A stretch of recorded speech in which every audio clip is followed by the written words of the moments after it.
ఏ బాటైనా పర్వాలేదంట, సమయంతో సాగటమే మన సింపుల్ సిద్ధాంతం.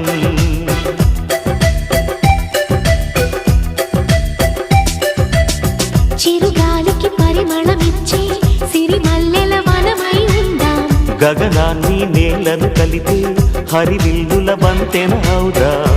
ఆనందం అంటే అర్థం మనమందా, ప్రతి పూట పాటై సాగే హుషారు సరిగమలో. ఎన్నో ఎన్నో రాగాలుండే సంగీతం కాదా, చల్లకి నవ్వుల కేరింత.